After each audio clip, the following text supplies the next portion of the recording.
ডাউল চড়া দিয়েছে। আমি দেওয়া হচ্ছে আপনার মাপ মতন হলুদ, তারপরে দেওয়া হচ্ছে লবণ, তারপরে তো পেঁয়াজ কুচি, তারপরে দেওয়া হচ্ছে রসুন, তারপরে দেওয়া হচ্ছে কাঁচামরিচ,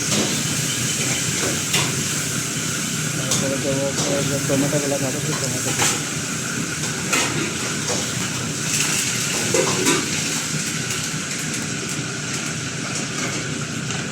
একটু দেবো হচ্ছে আপনার অয়েল।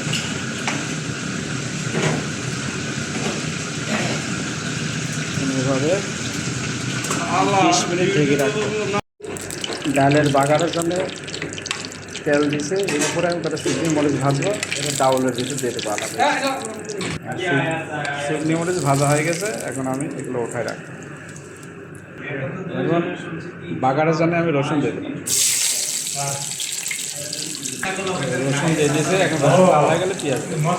এই যে রসুন হয়ে গেছে, এখন আমি পেঁয়াজ দিয়ে দেবো। পেঁয়াজ দেওয়ার পরে আমি কাঁচামরিচ। আমি তো ডাউলের ভিতরে একটু জিরা দিয়ে দেবো। বাগার দেবো তো একটু জিরা দিলে সুন্দর হবে। জিরা দিয়ে দেবো। আমার বাগার হয়ে গেছে, এখন আমি ডাউলের ভিতরে দিই।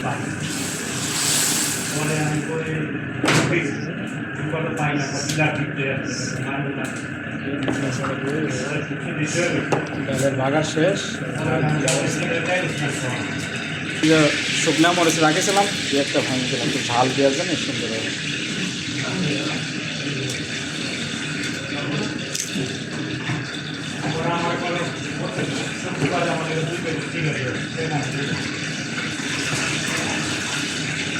এভাবে 10 মিনিট রেখে দেবো।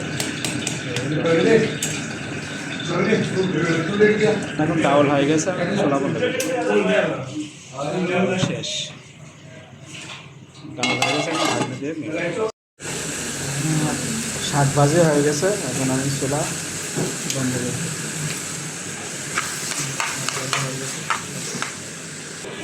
শাক হয়ে গেছে। এখন